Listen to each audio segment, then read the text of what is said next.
Fade to black. Hey, who'd you talk to? What's going on? It is me, Mike Lepre. King Michael, this is Legit Fantasy Football from legitpodcast.com. It's Thursday night. This begins the football weekend. It goes from Thursday to Monday.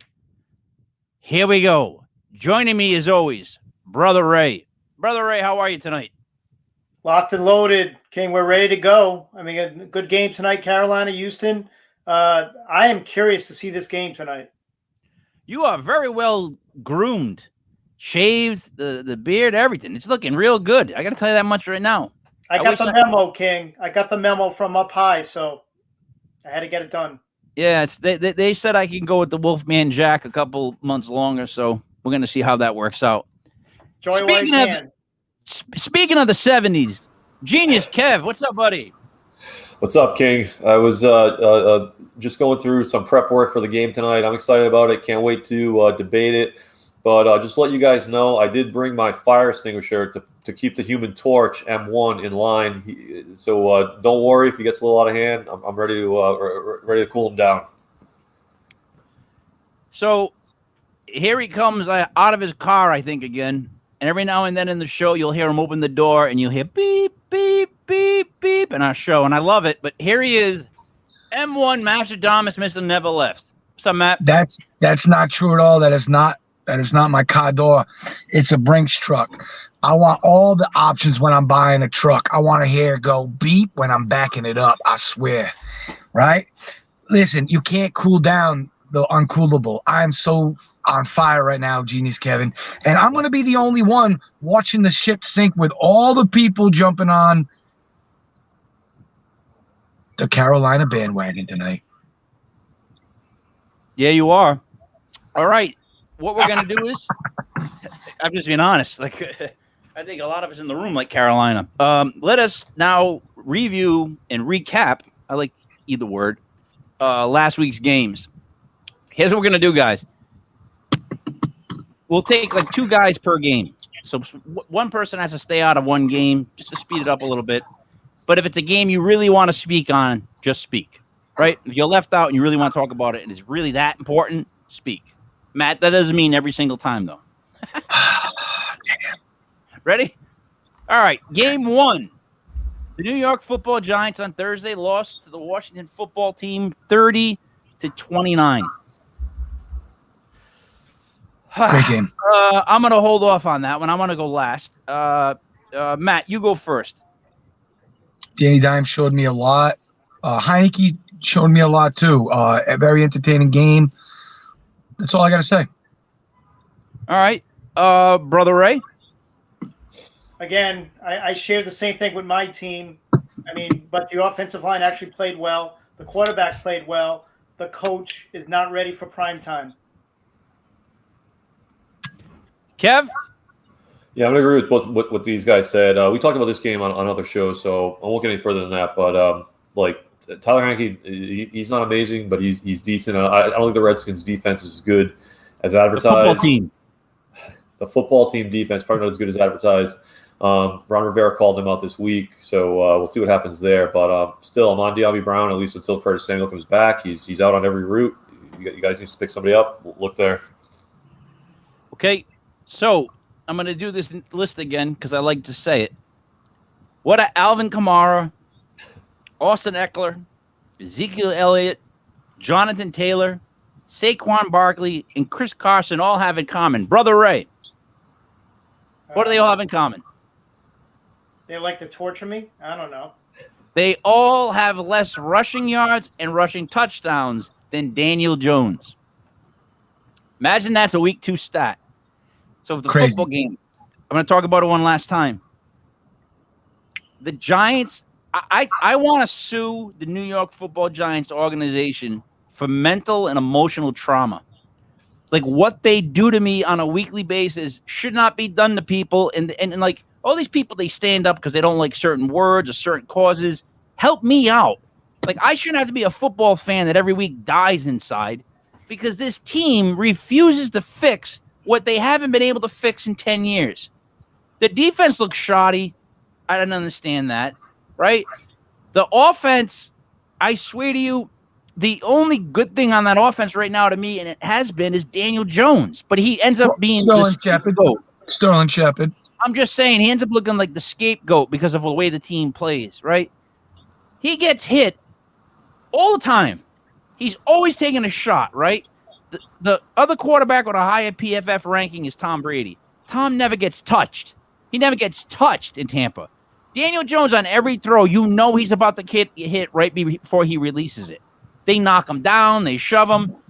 The kid's also faster than, I think, like I said, than he knows. He's faster than his legs allow him to be. I don't know how that's possible. They call him White Lightning. He's really like that.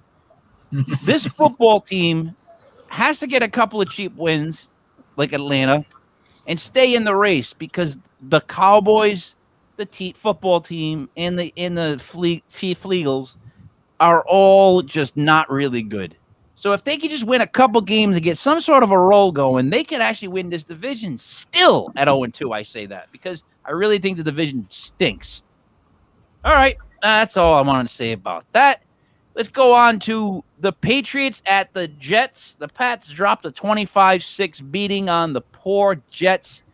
I think the Paperboy threw like 4 interceptions. Ray, what are your thoughts? It was vintage Bill Belichick versus a rookie quarterback and a first-year coach. I mean, that's it. That's all you have to say. This is what he does usually against a rookie quarterback and a first-time coach. You see the picks, you see the turnovers. They dominated. They ran the ball down their throats. Mac Jones didn't have to really throw the ball at all. I think he had 189 yards passing. This is vintage Belichick. We've seen it a million times before. Genius? Yeah, it was a good game. Good game for the Patriots. One interesting thing with Mac Jones, I think he's the first person to start their career with like 70% plus completion rate in 30 attempts in both of their first 2 games. So I don't say that to say he's going to be the next Brady in the Hall of Fame. I say that to just talk about schemes and personnel and like good teams versus bad teams. Like you look at Mac Jones was drafted as the lowest of those 5 rookie quarterbacks. But he went to New England. They put him in the right place with the right system, and he's looking great. And I think the 2 tight ends, I think their offense with the 2 tight ends and Damian Harris and Jacoby Myers and Nelson Aguilar, I think they got him in a really good spot. The Jets, though, are not. I don't think they're as bad as everyone thinks. Like everyone thinks, same old Jets. It's all over. I think the culture is a little different there. I wouldn't bank on many of them in fantasy, but Michael Carter is playing a little bit of a bigger role. Elijah Moore, a little bit more potential. So don't think the Jets are going to go 0-17. It's going to be a horrendous season. They just got faced by a better organization with a much better defensive coach. Hey, so Matt, isn't it funny that both our teams have these quarterbacks that are a little awkward looking, and they don't get any respect, and they're both named Jones? Well, I think Mac Jones is getting a lot of respect right about now. I think that they're talking about him not throwing the ball down the field, but I'm going to disagree with Brother Ray. I don't think it was vintage Bill Belichick going against a rookie quarterback or rookie coach. What I think happened was that coach and staff did fail Zach Wilson because they were getting 5 yards a clip on the run game, and then they aggressively went down the field. And I don't think that the Patriots defenders made any, out of the norm type of plays. The ball was like right to them. 2 times the interceptions came through the hands of their receivers that should have been caught. So I think it was more not the Patriots, but the Jets organization failing their young man, not doing what like the Patriots are doing with Mac Jones. And the moment that James White was signed back to New England spelled the end for Cam, because I was saying that for last year that, Cam can't get the ball to James. That's what Mac's going to do. He's leading the team in receptions and targets, and that's what they're going to do. James White, if you didn't pick him up in fantasy yet, he's still out there. That's your RB2. That's your flex option, especially in PPR. Get him. Yeah, especially if you're doing a 0 wide receiver, he's absolutely perfect. Absolutely perfect for that strategy. All right, let's move on to another game. Broncos beat the Jaguars 23-13. I still hold firm that the Broncos are a really good team. They got a good defense, and Teddy Bridgewater is just leading them. And like when the Giants played them week 1, The Giants were just beat by a better team. That's a better team. And the Jaguars, man, I told you about what's going to happen to Trevor Lawrence. I said this. I said at the beginning of the year. Will someone at least give me credit for saying that? He's going to have a bad offensive line, and what's he going to do with it? It's going to be trouble. And it's been rough on the kid. Can I interject? I heard the stat the other day that Teddy Bridgewater is the winningest QB against the spread. He's like 23-3 on the road. Something stupid like that. He's got a crazy, amazing record against the spread. That is a weird He's showing out right now. Yep. Brother Ray, what did you think of this game? Again, I think the coaching staff, they're completely outmanned. I mean, they have no plan. They have no running game. They had a running game last year, no running game this year, and even their passing game is very predictable. I mean, I feel bad for the rookie, but Denver is a solid team on both sides of the ball. Both lines are solid. Tim Patrick, I'm telling you guys, that's a guy. If he's out there, go pick him up while Judy's on IR. The ball loves this guy. Just loves this guy. He's a touchdown monster. But they got a solid team. I mean, front to back, the Broncos. And Teddy's he's that game manager, that even-keeled presence. I mean, I think it's a really good fit right now. But they're going to try and run the ball. They have two good running backs. They have a really good tight end. And their defense is solid. So that went the way we thought it would go. Kev? Yeah, they said everything. Just to keep it quick, the other Ray mentioned Tim Patrick. I love KJ Hamler. I think he's got a chance to break out. He's just phenomenally physically gifted receiver. So I think that want to mention that there. And this, I think I feel bad for Trevor Lawrence because he's in a really tough situation. I think the coaching staff, like Brother Ray said, is outmanned. And then the other thing, like I've said this a lot, and I'll continue to say it, the most valuable commodity in the NFL is a quarterback on a rookie deal who's very talented. And you got chances, they're going to burn Trevor Lawrence's first year. And if Urban Meyer is truly outmanned, they could burn his second year too. And then you're gonna kind of waste that window. So looking at it from an organizational point of view, I'm a little bit afraid of Jacksonville. Matt, you want anything really quick? Okie doke. I feel bad for that kid. I knew it was going to happen. Let's go to the Bills and the Dolphins. Ray, what the happened to the Dolphins that they got beat 35-0? And secondly, who in God's name gets carried out on a stretcher because of ribs? They're not even broke, Ray. They're not even broke. They are. If you look what happened, they initially looked at him and said, no, there's nothing there, just damage. They took a second look, and he's got fractured ribs. So it is a legitimate injury, and that's obviously why he was carted off. He's going to miss 3 to 6 weeks. It's probably going to be 6 weeks. Once he went out of the game, Brissett just had no answer. That offensive line could not block anybody, and they were completely outcoached. The Bills were running stunts. They were putting pressure on the quarterback, both quarterbacks, and Miami had no answer. At one point, every offensive lineman was turning and talking to the other lineman and looking at Brissett like, what are we doing here? What's going on? I mean, they were completely outcoached. I was embarrassed for some of the stuff. Luckily, I didn't see the game live. But when I was watching the replay, it was quite embarrassing. And Buffalo's got their number. Until someone can prove it differently, they have their number. Let me ask this. Have any of you guys ever cracked a rib? No one else has ever broken a rib? I cracked a rib. I did. I cracked 2 ribs on a fall. I've had many falls. And I got to tell you, Brother Ray, I didn't need to be carted anywhere. I just was in pain, a lot of pain. I just walked to where I had to go. That's what worries me about this. I'm being honest with you. He cracked ribs. That's you can bruise a rib or crack a rib. It's the same thing. It hurts to move like this. Oh, that other good stuff. At night, when you breathe, it hurts. It's tough to sleep. But you can walk. Like, he got carted off for ribs. Does anybody else see that as something weird? It's not like a blown-out knee, blown-out ankle, crack. I'm going to disagree with you here. I'm going to disagree with you here, King. Yeah, absolutely. At first, I had the same kind of sentiment, but from what I'm hearing, there was a huge bruise there. Not for nothing, but if you're constantly fracturing ribs, you can't breathe. You don't even want to breathe. He's probably not moving. I have no problem with it. Nope. Kev? Hey, look, I'm not a professional. I'm not an NFL athlete. If I got hit like that, you probably need to pull an ambulance right up onto the field. So I'm going to stay out of that one.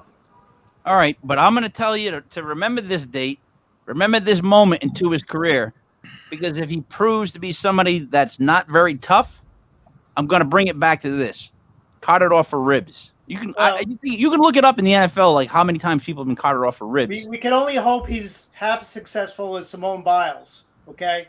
And then I'll be happy with that. I don't know who that is. Okay. Matt, you know who that is? You give Brother Ray a show. You give Brother Ray a show. That's the gymnast in the Olympics. Everywhere. Oh, that's the gymnast from the Olympics. Oh. Yeah, the one that coach was all over.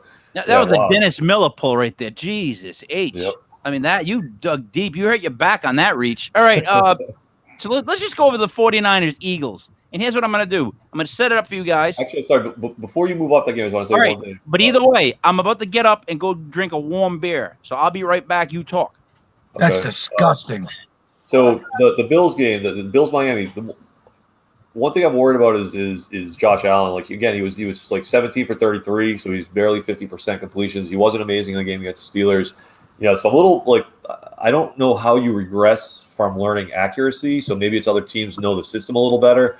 And the other thing, Devin Singletary looks like the much better running back than Zach Moss. And I unfortunately have Zach Moss in the corrupted league, so that's not good news for me. But Devin Singletary's been looking really good. He busted a 46-yard touchdown against the Dolphins. So that's the only things I wanted to say there.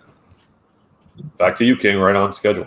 Hey, you know what I noticed that Kev won't bring up? He always talks about the corrupted league because he's doing well. But he won't bring up the legit fantasy football league. And there's a reason for that. Because Mr. Draft Fantastic, didn't draft so fantastic. And he's got me this week. And I'm gonna lay a whooping on him. And I'm telling you right now, I can't wait. I can't wait to do it. Like in this league, I can't wait to do it, Kev. Unless you're on a time machine, you already beat me for week 2. So I don't think you're doing it again in week 3. No, I have you week 3. When's the last time you looked? So you don't even look. There's even more proof. Week 3 matchups. Really? Who beat me in week 2 then? You're right. I'm playing Ray. Of course I'm right. I'm a genius. Of course I'm right. Hey. Wow. I haven't started drinking. Yeah. So I beat you is what happened. That was your birthday gift. Monday night, the Green Bay Packers somehow scored 4 points on defense or something, and you got the win. So happy birthday. Thank you. Cut My Balls comes in first so far. That's Buddy. That team's scoring a ton of points. And then Junior's team is in second, also 2-0, blowing a lot of points, throwing 343. And then there's Gentleman Dave at 3 at 2-0, and then the last 2-0 team, me, Mike Lepre. Then it goes. There's 4 teams that are 1-1. It's Brothers Gonna Work It Out, Ray, Joey Paranormal, who put not paranormally good at this. Like that's such a negative name. It's already admitting you're gonna lose. Master Damas 1-1, Big Stu's crew 1-1. And then we have our 4 0-2ers. Timmy B, the Ivy Leaguers, which is Kev. And then we have Coach TJ at 11. And then is anybody shocked at number 12 with the lowest amount of points? Jesse's Jackals. Oh. I will point out that Jesse's absolutely killing the corrupted league right now. Oh, absolutely killing it. I understand that, but we're focusing on the legit fantasy football league at the moment, Brother Ray. Okay. I know you expect a beating coming your way. Just relax, calm down. Beating. Why I shave? My wife's gonna leave me alone. She's not gonna bother me anymore. He's a funny guy tonight. He's a funny guy. Hey, 49ers Eagles. 49ers went in, beat the Eagles 17-11. I personally said they were going to cover the spread and beat the Eagles. Some of you guys are still on that whole what's the name of that quarterback? I refuse. You know what? I refuse to remember their names, Eagle players. It's like my mind blocks them out on purpose. I swear to God. Like I just don't even want to know them. Ron Jaworski. Yeah, Ron Jaworski. Randall Cunningham. Donovan McNabb. Kev, what did you think of the game? Very weird, very strange game. I don't know how you only score 28 points 11. in an NFL game where it's the Niners and the Eagles. I think the Eagles could have actually taken control at the end of the second quarter. They gave up a touchdown to the 49ers. They outgained the Niners. They had all the metrics were on their side, and then the second half they just collapsed. So, but I think Jimmy G is playing decently, but you hear it's like people are he's very polarizing player. People either think he's doing a great job or he's doing terribly. But I think he's doing okay with what they're asking him to do. I'm just worried about the injuries. The Niners don't have any cornerbacks anymore. They had 5 running backs go down in 10 days. So I was very high on them before the season started. I'm a little bit concerned. Ray? Yeah, you know what? I don't think Shanahan's a genius, guys. I keep talking about Shanahan the genius. I mean, they didn't look like a super team. And the Eagles, Hurts, great fantasy player, but he didn't do it when it counted. And he could not lead that team down the field. Some of those throws were really, really bad. So he definitely regressed in that second week. But the Niners have not impressed me. I mean, they barely beat Detroit, and we saw what happened to Detroit on Monday night. I'm not impressed with Shanahan. I think he's living off his dad. Let me just interject really quick. I don't think he regressed. I just think he didn't play the Falcons again. You know what I mean? Like, that's what I think it was. I just think he beat that Falcon team. Stunk. It was the Grinch. They're just awful. They're awful. So, the Eagles cost look good against them. Not great. Remember, if you think about it, they had a bunch of stalled drives. Falcons stink. Matt, what do you think about that Eagles game? I had the 49ers as one of my 4. I had a 14 parlay. The 49ers were one of them. I said it before the week started that Jalen Hurts was going to hit a wall this week, and it was because just what you said, King. It wasn't the Falcons. I think Hurts is a good player. I think he's going to be a good, not only fantasy quarterback, but a good NFL quarterback. I think he's just still young in the game of reading defenses and knowing who's where and what's going on. I disagree with Brother Ray. I do think Kyle Shanahan is a very good offensive mind. I think he plugs and plays people that you don't even know, and they follow suit and they produce. And I think that's going to happen throughout the year. Hey, Kev, let me ask you this. Did you notice a trend of confused young quarterbacks in week 2? Yeah, oh yeah, that was great. If you look at all the rankings from week 2, it's all like I think the bottom 4 of them were the rookies, and like the other 2 were like young ones also. But yeah, you're definitely right. I'm kind of with Brother Ray. You guys remember? I think it was either Bar Fangul last week or last Thursday football show. I threw Shanahan out of the Genius Club. Yeah. So Brother Ray and I are on the same page with that. But it'll be great. We'll talk about it on Sunday. But it'll be great to see what they do against Green Bay. That's like a real test. All right. So the next game would be the Rams. Hold on one second. Let me slow down here. Right. He's been to 2 Super Bowls in the last 5 years. He's good. He did what he did in the Atlanta Super Bowl, but you got to go for the juggler. You have to attack, especially Tom Brady. And then he brought them to San Fran to the Super Bowl in Jimmy Garoppolo's first year. Matt, would you want him as your head coach? Matt, would you want him as your head coach of the Patriots? Be honest. Well, of course not, because I got Bill Belichick. No, if Bill retires. I got Bill Belichick as my coach. Bill retires. If he retired, yes, absolutely, yeah, 100%. That's the guy you want hired. Really? You didn't. I didn't say that's the guy I wanted hired. You just asked me if I would like him as my head coach. Now, if you're making me pick, I would probably go with a few other coaches. But Kyle Shanahan is a top 5 coach. It's a fact. The biggest choke in Super Bowl history. He's responsible for the biggest choke, and just so happened that your team won that Super Bowl. So I know why you like him. No. He had nothing to do with Devontae Freeman missing the biggest block of the game. If Freeman picks up that block, that game's over. Let's not blame Kyle Shanahan. They didn't run the ball. They kept throwing the ball. The clock. You have to. The momentum was taken over, but the play of the game. If Dante Hightower does not blow by Freeman, that game's over. They choked. They had the clock on their side. All they had to do was run. All they had to do was run. You know, if we had a point total, let's not go back over that game. That game's over. We got so many more games to talk about. All right. Listen, if we had a points total though for like this show so far, Brother Ray's winning. He's got like 36 points. We're all in like the 20s. He comes in. Maybe He comes in once every other week. All right. Rams at the Colts. Rams won by 3, 27-24.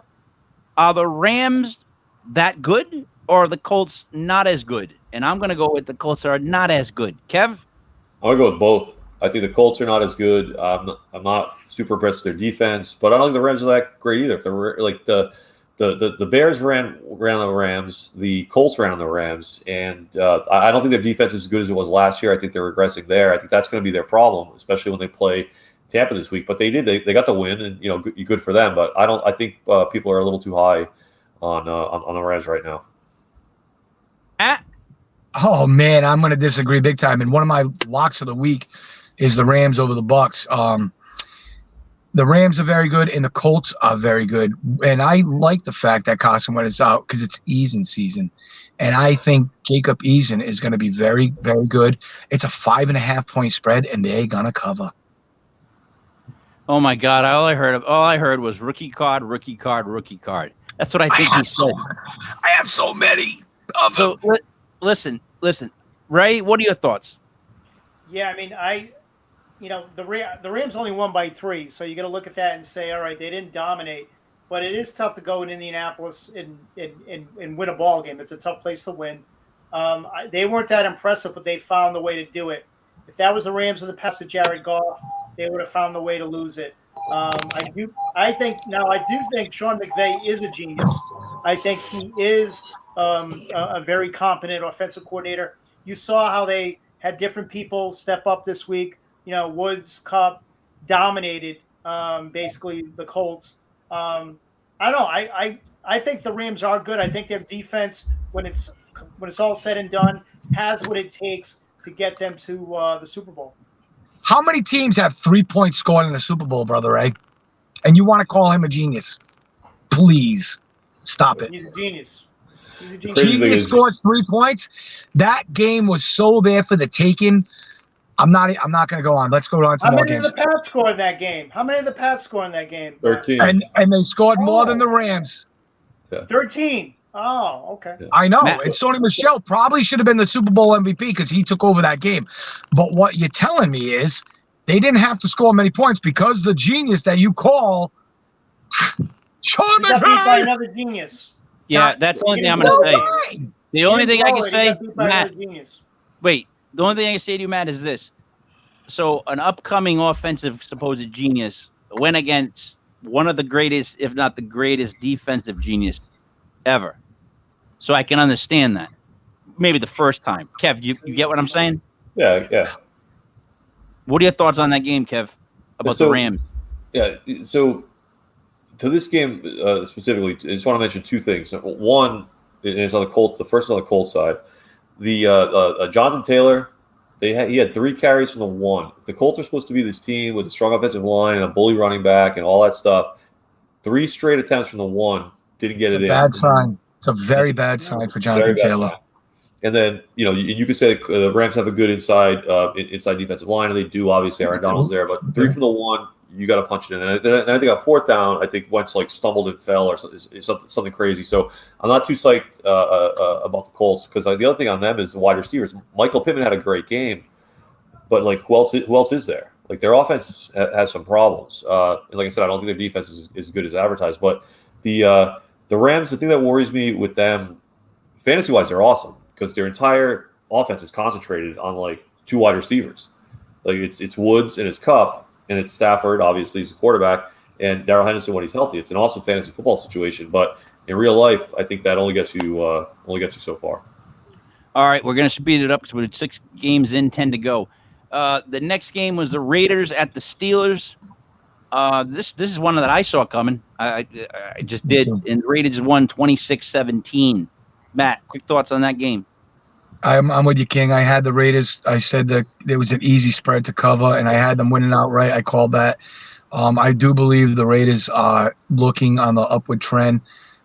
Tough division to be in, but I think if anybody can do it, it's them. They had one victory against KC last year, almost beat them again. They have the team that believes in themselves. I would love to see that Henry Ruggs got involved last week. That's all I'm going to say about that. Kev? You can skip me on this one. I had it all wrong. Ray? Yeah, I thought it was going to be an extra week. I thought they were going to lose last week, but I believe they're back. I do believe they have turned the corner, and you could see that in the first game. They're using the wideouts now. Their defense is a million times better. See, I definitely like the Raiders in this. I don't like the Steelers. There's something about the Steelers that doesn't look completely legit to me. All right, moving on. There's a game that I got wrong. Bengals lost to the Bears in Chicago 20-17. Kev, discuss Joe Burrow and what he did. Yeah, we talked about this last night, but I'll just do it quick. So Joe Burrow threw interceptions on 3 straight passes. It's the first time in NFL history that's happened, which is insanity in itself, because Joe Burrow is supposed to be a good decision maker. He's supposed to be like kind of a smart quarterback. It's not Jameis Winston. If I told you Jameis Winston did that, we'd all be like, wow, I thought he would have already set that record. I thought it would have been 4. But the thing that kills me with that is, if you're Zach Taylor, why don't you call a run? Call a run. Get to 2 interceptions in a row. Hand the ball to Joe Mixon, get to second down, and let everyone calm down a little bit. Instead, the offense ran off the field after one play 3 times in a row. And the other side of that's insane is that Chicago still only won by 3 points.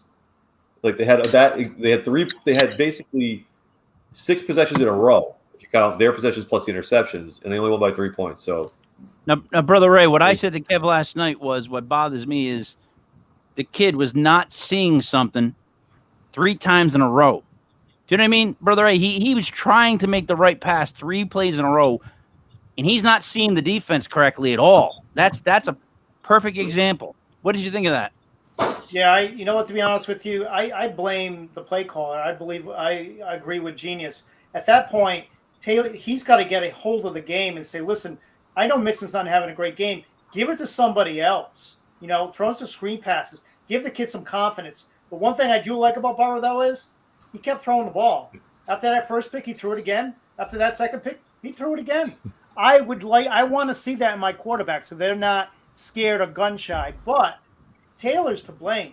He needs to get control of that team. They're already one of the more pass-happy teams in the league, and the stats bear that out. But there's certain times where you need to run the goddamn football. I remember the Giants played the Vikings in Eli's career, and he threw 5 interceptions. And the funny thing is, after every interception, he did the same exact face, same exact walk to the sidelines, and then just sat down. It made me mad. I wanted to beat him up.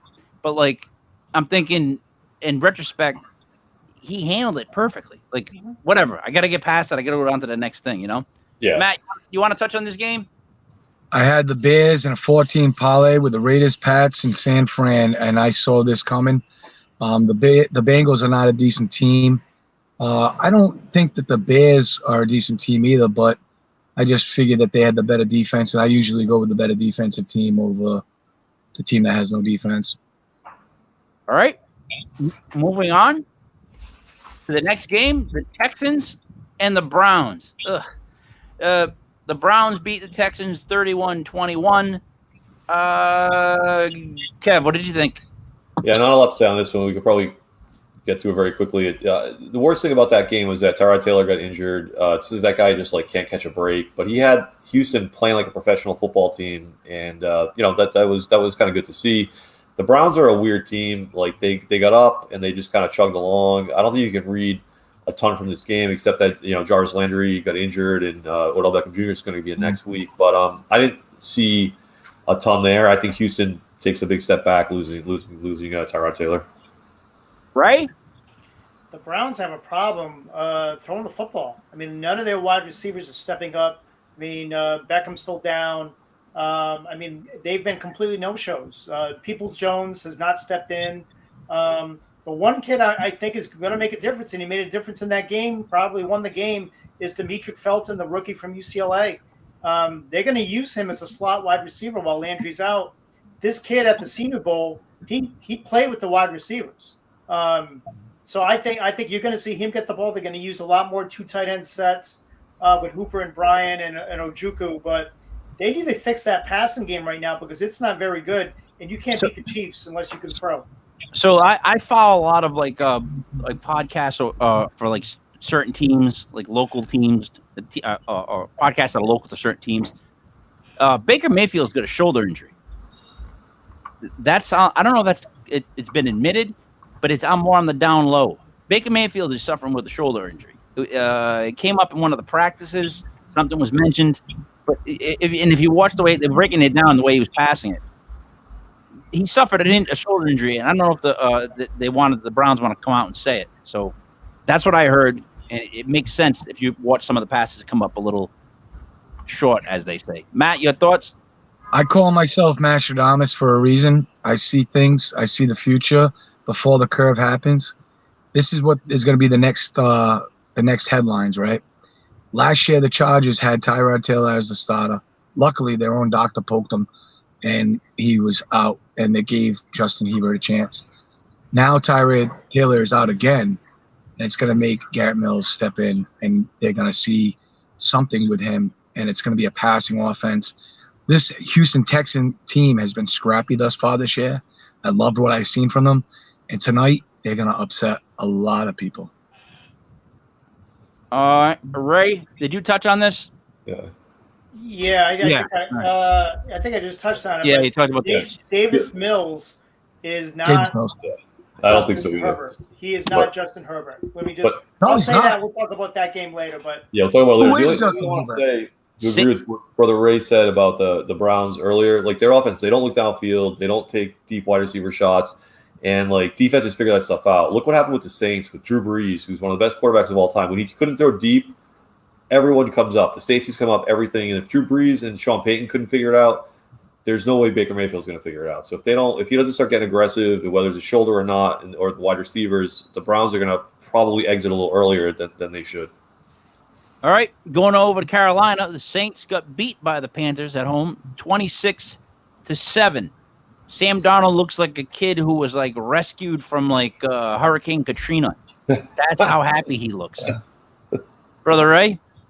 Was my lock of the week. Carolina, I said play them, they're going to win outright, and they did it. That was the game that they proved to everybody that they were legit. People still question them.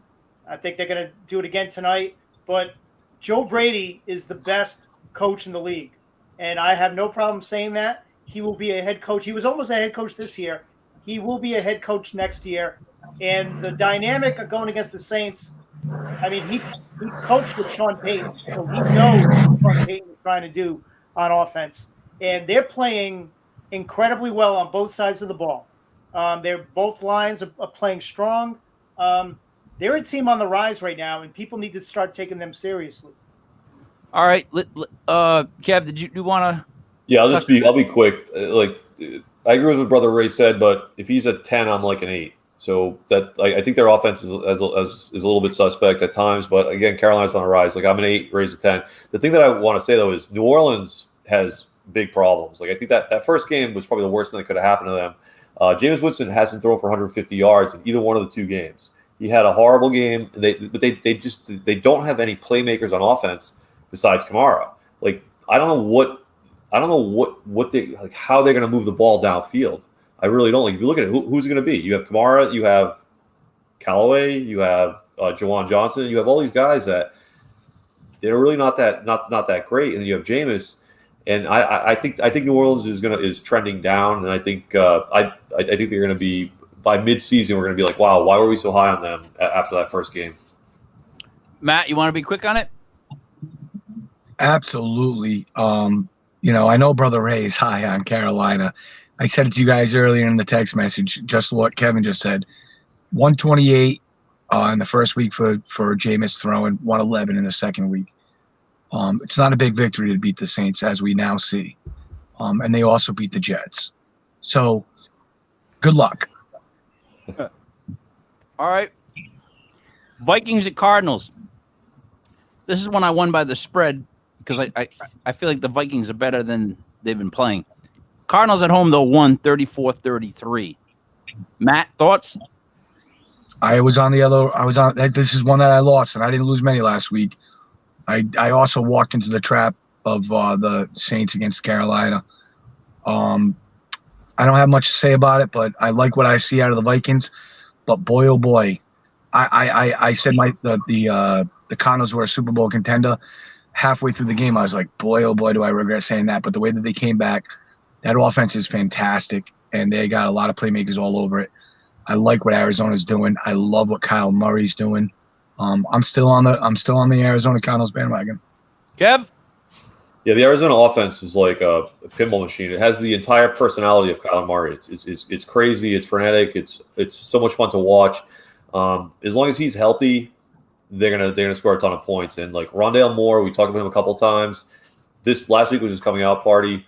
He needs to get even more snaps. They need to get away from AJ Green. AJ Green is like not a liability, but if they were Nuke, Rondale Moore, Christian Kirk, and then Chase Edmonds, they'd be even better. So the sooner they move away from AJ Green, the better. But the Vikings, I think Zimmer is on the hot seat already, and I don't know what's going on with that guy. His defense has fallen apart. The kick, it's like the same story with the Vikings. They miss an extra point, so now they're always getting screwed on the down one when Arizona which should be tying them. Like Minnesota is just not there. Although they have a good third wide receiver, KJ Osborne, and the quarterback is finally stringing together some real good games. So I think there's something wrong with the coaching in Minnesota. Right. Should have won the game. Field goal kicker missed the game-winning kick that he should have made. And this has happened to Minnesota before. It happened to them last year. They had to fire a kicker. So, I mean, at some point, Zim's got to get this stuff right. Keeps blowing them ball games. You know, they needed to happen. They needed to have an offsides called on that kick. That wasn't actually offsides. And the NFL has to apologize because they made a mistake. But anyways, and he wasn't offsides. Falcons at Bucks. Now, I think it's Brother Ray that tried to say this is going to be a game that was like running, and it's going to be low scoring and like grind out. And then I made the comment that Tom wants to pass. Like that's the only reason Tom's still in the league. He's still in the league because he wants to do commercials with his new head, his new face. It's new. It looks new to me. There's something different with Tom Brady's head. You can't tell me different. He gets plastic surgery done. He gets face tucked. He does. He's not. He had to. He looks different. He looks different. If you look at him when he came in the league till now, he's a different face. Yeah. Look at Brother Ray on the show. He looks like he's got a new head too. Think of what Tom Brady could do. Yeah, right. So, Kev, what do you think of the game? From the shows, guys, it's all that revenue. Kev, what do you think of the game? We got to move fast. I think one thing M1 brought up on several shows. It's true. The Tampa Bay pass defense is very exploitable. Atlanta started doing that. Unfortunately, they had the 2 pick sixes, which shut the whole game down. But they got within 28-25. And that's a little bit of a problem for the Bucs in the long term. And the other thing that blows my mind is Cordell Patterson might be a legit running back. I said step off my boy. I said get off my boy. Yeah. So I'll leave it at that. One thing I do want to say, Kevin, I will follow you up. Right, you guys are all high on the Bucs beating the Rams. The Rams are going to do what they want against the Bucs. That line right there is a pick 'em. That's enticing, inviting many people, and everybody likes to bet on Tom Brady. They're going to go, Tom Brady is a pick 'em. Guess where Tom Brady and the team is right now? They're back in Tampa Bay. They haven't even flown out to L.A. They're going to take that trip, and they're going to get their ass kicked. Right? Ronald Jones has to be the worst running back in the NFL. And that's why they didn't run the ball all game, King, because they wanted to start the game running the ball. And Ronald Jones shit on himself, basically. And they went to Fournette, and they like Fournette catching the ball out of the backfield for some reason. And then Brady just started slinging it. But, I mean, the Falcons right now are a train wreck. I mean, they're an absolute train wreck. There's no one you really want. Even Pitts had a decent game, but you got to feel bad for that kid because he's going to be pummeled by the time the season's over. Cordell Patterson's your top running back. You have a problem. But again, Brady's got 9 touchdowns through 2 games. Gronk's setting records. I think Tom wants to throw 4 a game for the season. Cordarrelle Patterson was used as a running back in New England first, went back to Minnesota, and was used as a running back there. He's an unbelievable kick returner, and you do not want to touch him in space. You can't touch him in space. I love the experiment. I don't understand why people don't think that these football players can jump into a different position and have success. When he's running that ball and he gets by the line, it's a wrap. All right, let's move on. Kevin, moving on the game here. Titans-Seahawks. Titans beat the Seahawks 33-30. What did you come away with other than the fact that Derrick Henry might be the greatest running back in the game? Of all time. Kev? I picked the Seahawks, so we got to get that out of the way first. But Brother Ray, I had in the Corrupted League, I have both Zach Moss and Ronald Jones. If you're interested in a trade, it doesn't look like you are, but maybe. Like I hate my life. I literally hate my life in that league. How about Jones and Kamara Ronald Jones and Moss? Yeah, exactly. But anyway, I don't understand how Seattle blew that game. It was at home. It was a typical Seattle thing. They got up to a big lead, and then they just started giving up, just giving up plays. But the thing that jumped out at me is Tennessee ran 83 offensive plays. Seattle ran 51. They had a plus 30 in offensive plays. So think about it. You're the Seahawks defense, and it's the third quarter. It's the fourth quarter. You've been on the field all day, and Derrick Henry's running at you. That's what happens. That's what happens in Titans games. When they get that script where they just run so many plays in a defense can't get off the field, that's how they won. But then you get the weird thing at the end where Vrabel chose to tie it up, go to overtime instead of trying to go for 2 to win it. That's kind of a debatable decision. I don't know. And I'm kind of curious what you guys think about that, because I don't know if I would have had the stones to try to go for 2 and hand it to Henry once again, or do I play for overtime? But the Seahawks won the kick. It could have been very messy for Tennessee. But the whole thing, the big thing is the discrepancy in play numbers. There's no way you're going to stop Derrick Henry when they have 30 more offensive plays. It's not good. Listen, in my opinion, you go for 2, especially when you have the best back to go 2 yards. He's destroying people. It's towards the end of the game. They don't want him to get a handoff at the 2 and smash into them. I would go for 2. That's how I roll, right? Yeah, and even if you're not going to run the ball, if you do the fake handoff or an RPO, they're all going to be playing Henry. So you're going to probably get a really good pass play out of it if you chose to go that way. But who's going to stop Henry at that point? Nobody. All right, I got to unmute Matt. Matt? I couldn't disagree with the 3 or more. Like Kevin said, they were down big. They came back, and they came back from a big margin. So you like where you're at in the terms of the game. And Kevin said, if I'm the Seahawks defense, there is no Seahawks defense. Tennessee's having problems on the defense too, but I called Titans on the spread. I thought that spread was too big. I didn't think that they were going to win outright, but I like the Titans in that position, and if I'm tying the game, I like what my team can do in OT. Different philosophies, I guess. Cowboys at Chargers. Cowboys beat the Chargers. I didn't think they could do it, but they did, 20-17. It was a game-winning 56-yard field goal. Kev, before I kick that to you, do you ever notice a lot of people say field goal? Golda. Yeah. Have you noticed that? Pay attention when people talk. They're like, it's a field goal. No, field goal. Go ahead, Kev. The game? As a Cowboys fan, I'm happy they won. I can't believe McCarthy wasted 30 seconds at the end of the game. They had a timeout. They could have run at least one more play, try to get closer, make it less than a 56-yard field goal. But they pulled it off. The strangest thing about that game was how many yards those teams got, how few points they scored. I don't think either team punted until the third quarter. But yet the game was a total of 31 or 37 or something like that. So that was strange. I think there are problems in Chargerland. I think Brandon Staley's jump to head coach might be a little bit too big of a jump at this point, because their offense looks frozen at times, and I don't know why. Justin Herbert is like a robot quarterback. He can make any throw on the field, any single thing, and he on a line across the field, 55 yards, whatever. And they still have a lot of drives that just end up with nothing. And I don't really understand that. But Mike Williams is awesome. If you were smart enough to draft him, kudos to you. Matt? I was on the opposite side of this. I agree with Kevin. I think that, and this is why I stayed away from Austin Eckler in every league. He's irrelevant when you have a drop back quarterback like Justin Herbert, who's not giving him the ball. I didn't think Dallas could pull it off. They did.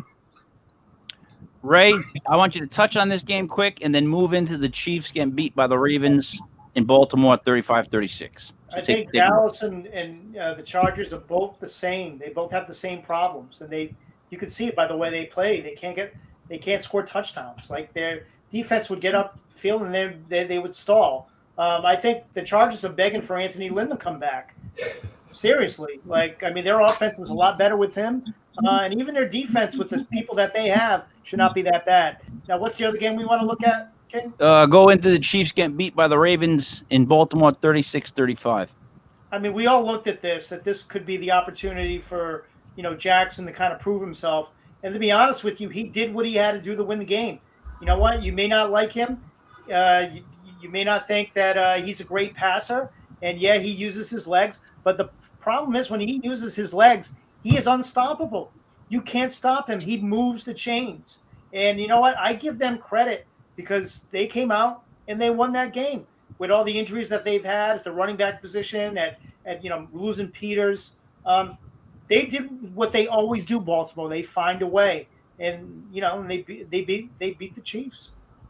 Kev, your thoughts? Yeah, that was a phenomenal game. Obviously, the probably the best game of the week. I was really impressed that Baltimore came back after Lamar Jackson's pick six. Matthew was back in for the Chiefs. He picked him off and ran all the way back for a touchdown. And then he picked him off again shortly after that. And I was like, "There's no way the Ravens hang here." But Baltimore shut out Tyreek Hill, and I've been talking about this for probably a year now. Kansas City has two weapons. They have Tyreek Hill and they have Travis Kelce, and they shut out Tyreek Hill. He had 4 receptions for like 13 yards or 3 receptions for 14 yards, something silly like that.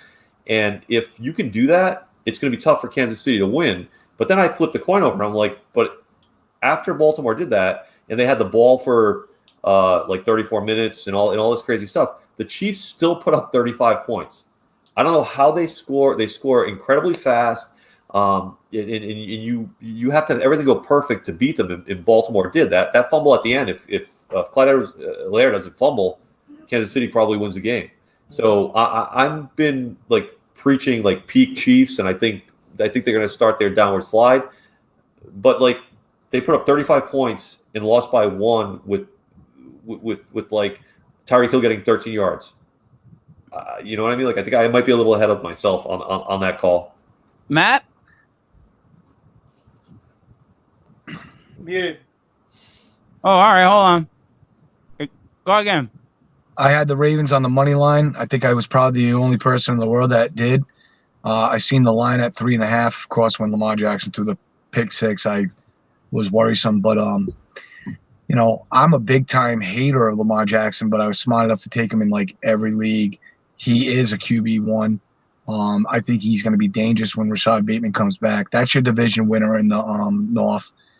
That's all I got to say.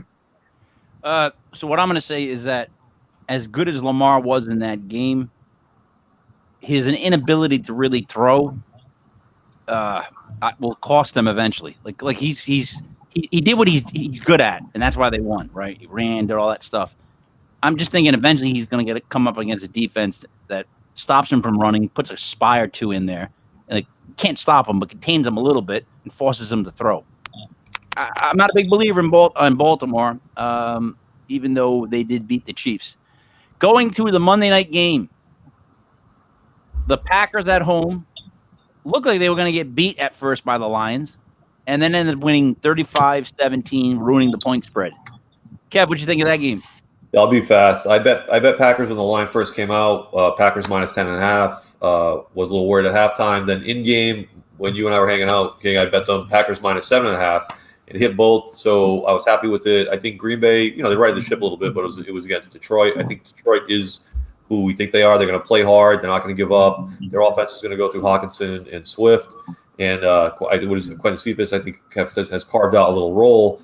But the game went like it should have gone. Right? Yeah, you know what? I mean, I'll give Detroit credit. They are tough under Campbell. I mean, Campbell is a tough guy, so they will be aggressive, and they won't back down to anybody. But we knew Green Bay was the class, and Rodgers had a bounce back. That was the big thing with Green Bay. You knew the bounce back was coming. Jones went bananas. So Adams had a great game. That's the Packers that we know. Matt? I'm just going to say, Brother Ray's been telling you since before week 1, Quinton Cephas, he's been saying it. He doesn't have a little role, Kevin. He's got a big role. And pick him up if he's still out there. I wait till the waiver wire is over, and I pick up free agents. People are sleeping on him. Pick him up. I agree. He's the number one. All right, so that wraps up that week. We got tonight's game. Who can give me the official spread? Yeah, I just looked. It's 9. It's 9. It moved to 9. I got -8 on one site. I can check another one just to be sure. I just picked up. Yeah, I got -1. Yeah, so it's. I just picked up the Texans on that. 8 on others. Hold on one second, Matt. Say that again, Kev. It's not 9 on some sites, 8 on others. Okay, what's the over under? 43. All right, so I'm gonna put 8.5, just so we're kind of in the middle of all this. Brother Ray, let's start with you. What are your thoughts on the game tonight? Picks, predictions, the point spread, the over under. What do you got? I mean, if looking at this game, and I know Matt, M1 always talks about Vegas, and he's right, like 9 out of 10 times, folks. So listen to him. But I'm looking at these two teams. They're starting a rookie quarterback who's not even really a good rookie. Carolina's on a roll right now, playing well on both sides of the ball. If it's 12, I'm taking Carolina. If it's 15, I'm taking Carolina. So 8 points, sign me up. And I'm going to go with the over. I think Mills is going to throw the ball, and I think it's going to be they're going to have to, come from behind. So I think they will have the over tonight. Kev? Yeah, I think it's going to be Carolina. I hate laying 8. I would have bet this game early in the week. I'm probably not going to bet it in real life, but I am going to bet the under. So I'm going to go Carolina and the under. I think this is their coming out party. It's Thursday night. It's the only game going. Everyone's going to be watching. I think they make a statement. They probably win like 28-3, 31-10, something like that, and they squeak the under. Matt? I love the Texans tonight. When you have a quarterback that's coming in, you're gonna like Brother Ray said, not proven. It's gonna make the whole Houston Texan team, who's already playing scrappy, tighten up the ship. Try to make this kid's life comfortable. Be careful of gadget plays. You almost have to stand still and watch what this kid's gonna do, because you don't know where his strengths are, where his weaknesses are, where the ball's going. I believe this is an easy pick. I think the whole world is going to be putting their money on Carolina tonight. That's a bad sign. All right, so here's where Matt, over under? I honestly would go over, because and this is the thing, right? If you got 43 points being scored, and that's what Vegas is saying, and they're usually right, and that 9-10 points for the Texans is almost hard to beat, So I think it's an over, but I also think that it's going to be an over. I think it's the Texans in the over. All right, so this is actually a game that I've ruminated on. I've thought about it. I thought about what my pick would be. Earlier, I was, I know the Panthers are going to win this game. I keep saying that because I know they are. But 8.5. Now, I know, Brother Ray, you went to like 15 or whatever it was. 8.5 is a lot of points for me in this game. It really, really, really is. So if I'm going to gamble on this game and I'm going to take my emotions out of it, I would probably go with the Texans in the over. Like, I can see the Panthers winning by they only scored 27 and 25 points or 19. They haven't scored more than 30, the Panthers offense. It's not like they're letting it up. And in the Texan defense isn't that bad. I mean, it hangs in there. So 8.5 is just a lot. It's really a lot for a team that I think what's the most they scored? 26 or something like that. So I'm going to go with the Texans in the over. Guys, any thoughts on that? Can I follow up? Right? The majority, and this is a fact, the majority of NFL games are decided between 8 points or less. You always take the home dog. And that right there is addition to success. It's just, Matt, in my head, for a team that doesn't score a ton of points, they're going to have to hold the Texans to like 3. Oh, what's the most? Like 10? You know what I mean? Like, and I can see the Texans scoring 14 points, maybe 17 points, right? Losing like 24-17. And then what do you got?